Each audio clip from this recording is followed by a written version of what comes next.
Алма сіркесі калий, натрий, фосфор, мыс, темір, фтор, пектин элементтері және А, В1, В2, В6, С, Е, Р дәрумендерімен қоса басқа да пайдалы микроэлементтерге бай. Өнім соншалықты бағалы элементтерге бай болғандықтан алма сірке суын біраз іске пайдаға жарата аламыз. Ең пайдалысы тазартылмаған алма сірке суы болып табылады. Өкінішке орай, оны сатылымда табу мүмкін емес. Пастерлеу және сүзу пайдалы заттарды жояды және сірке суының пайдасын азайтады. Алма сірке суының емдік қолданылуы.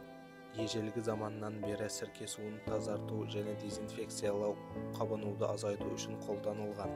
Табиғи қышқыл теріні тазартуға көмектеседі. Сондықтан одан әртүрлі косметикалық өнімдер дайындалады. Пилингтер, лосондар. Оларды дерматологпен кеңескеннен кейін қолдануға болады. Өйткені сірке суы тітіркенген теріге кері әсер етуі мүмкін. Әрқашан сұйылтылған түрде қолданылады. Аяқтың өрескел терісін жұмсарту үшін су ванналары жасалады. Оған сірке суы мен тұз қосылады. Шашты сірке суымен шайыңыз. Қышқыл сілтілердің жуғыш заттардан зиянды әсерін бейтараптандырады және терінің табиғи РН деңгейін қалпына келтіруге көмектеседі. Шашты жұмсақ және жылтыр етеді. Жыл суға бір қасық сірке суын қосып, басыңызды шайыңыз. Алма сірке қышқылының пайдасы. Алма сірке қышқылының арқасында асқазанда тұз қышқылы түзеледі. Ол ағзаға дұрыс ас қорыту үшін қажет.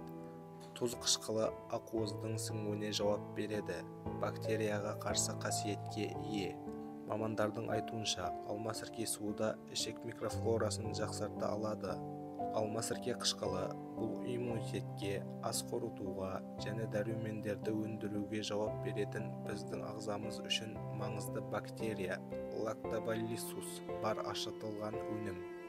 Алма сірке суының зияны. Сірке суы қышқыл болып табылады, сондықтан оны ішке де, сыртқа да сұйылтылған түрде ғана қолдану керек. Зауыттық сірке суының ерекше жоғары концентрациясы 9%-ға дейін.